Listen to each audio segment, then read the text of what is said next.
Everest news and entertainment channel కి స్వాగతం సుస్వాగతం. మీరు చూస్తున్నది ఎవరెస్ట్ న్యూస్, తెలుగు వారి గుండె చప్పుడు. నమస్కారం.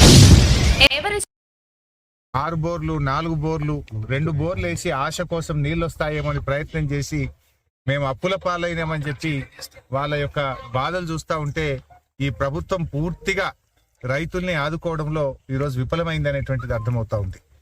ముఖ్యంగా రాష్ట్ర ప్రభుత్వం గోదావరి నదిలో నీళ్లున్నా కూడా దేవాదుల ద్వారా నీళ్లు పంపింగ్ చేసి రైతులకు నీళ్లు ఇవ్వడంలో ఇవాళ పూర్తిగా వైఫల్యం చెందింది. ఇవాళ వాళ్ళు 6 గ్యారంటీల్లో రైతుల కోసం చెప్పిన ఏ ఒక్క హామీ కూడా కాంగ్రెస్ పార్టీ అమలు చేయలేదు. ఆనాడేమో ఎలక్షన్ ప్రచారంలో అరచేతిలో వైకుంఠం చూపించిన కాంగ్రెస్ అధికారంలోకి వచ్చిన తర్వాత రైతులకు మాత్రం మొండి చేయి చూపించింది. డిసెంబర్ 9వ తారీఖునే 2 లక్షల రూపాయల రుణమాఫీ చేస్తామన్నారు. ఇవాళకి 100 రోజులు దాటింది. బాండ్ పేపర్లు రాసిచ్చిండ్రు, నోటరీ డాక్యుమెంట్లు తెచ్చి ప్రజల్ని నమ్మిచ్చిండ్రు, మోసం చేసింది. ఇవాళ ఆ రోజేమో బాండ్ పేపర్లలో ఇంటింటికి తెచ్చి ఇగో మేము ఎక్కంగానే మొదలే 2 లక్షలు మాఫీ చేస్తామన్నారు.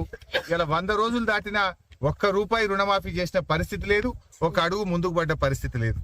ఇగో మేముండంగా మరి 10,000 రూపాయలు ఆ రోజు రైతు బంధు ఇస్తే ఇగో మేము వస్తే 15,000 రైతు బంధు ఇస్తామని చెప్పి నమ్మబలికిండ్రు. కానీ ఇలా 15,000 దేవుడమో ఎరుగు కానీ ఇచ్చే 10,000 కూడా ఈ రోజు బంద్ అయిపోయినటువంటి పరిస్థితి. ఇగో ఈ లక్ష్మిని అడిగినా, సత్యమ్మని అడిగినా, నరసింహాని అడిగినా, ఈడ ఎవరిని అడిగినా మాకు రైతు బంధు రాలేదు అని చెప్పి ఇలా వాళ్ళు చెప్తా ఉన్నారు. అంటే ప్రభుత్వం కనీసం ఇచ్చే 10,000 రూపాయలు కూడా రైతు బంధు ఇవ్వలేదు.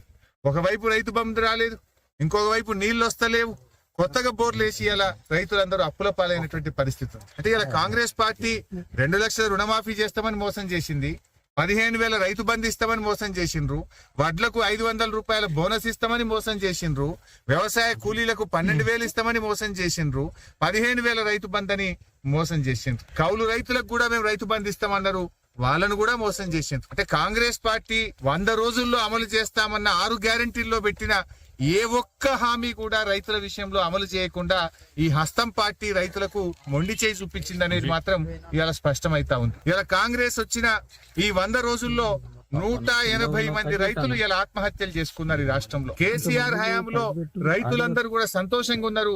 2 పంటలు పండినాయి, రైతు బంధు అందింది, కాలువలలో నీళ్లు అందినాయి, బంగారమూల పంటలు పండితే ఇలా కాంగ్రెస్ పార్టీ వచ్చిన తర్వాత నీళ్లు వస్తలేవు, కరెంటు కూడా ఇప్పుడు ఈ ఎస్టీ రైతులను అడిగితే ఎప్పుడు వస్తుందో ఎప్పుడు పోతుందో తెలుస్తలేదు, 14-15 గంటల కరెంటు కూడా చక్కగా వస్తలేదు, మోటార్లు కాలుతున్నాయి, ట్రాన్స్ఫార్మర్లు కాలుతున్నాయి అని చెప్పి ఇవాళ అక్కా చెల్లెలు చెప్పుకున్నటువంటి పరిస్థితి ఉంది. అంటే ఈ కాంగ్రెస్ పార్టీ వచ్చిన తర్వాత ఇలా రైతుల కష్టాలు పెరిగినాయి. కేసీఆర్ రైతు బిడ్డ గనక ఆయన ప్రతి నిమిషం రైతుల కోసం దండలాడిండు. సకాలంలో ఎరువులు ఇప్పించిండు, విత్తనాలు ఇప్పించిండు, కరెంట్ ఇప్పించిండు, కాలువ నీళ్లు ఇచ్చిండు, రైతు బంధు ఇచ్చిండు, రైతు బీమా ఇచ్చిండు, ఇచ్చిన మాట నిలబెట్టిండు కేసీఆర్.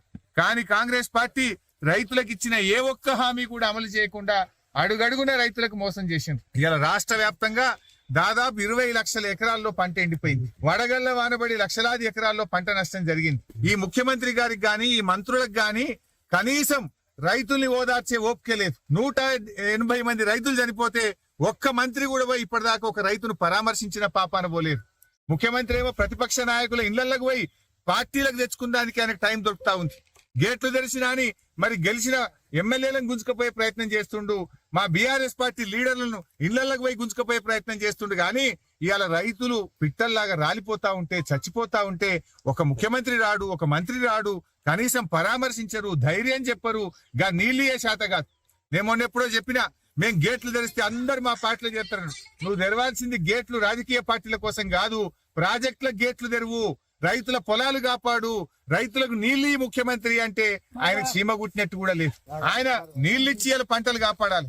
ఇలా ఈ ప్రభుత్వం తక్షణమే స్పందించి రైతులకు ఎకరానికి 25,000 రూపాయల నష్టపరిహారం ఇవ్వాలి. ఎక్కడైతే ప్రభుత్వ వైఫల్యం వల్ల, ప్రభుత్వమే పట్టించుకోకపోవడం వల్ల రైతులకు నష్టం జరిగిందో ఎకరానికి 25,000 రూపాయలు ఇచ్చి రైతుల్ని కాపాడాలి.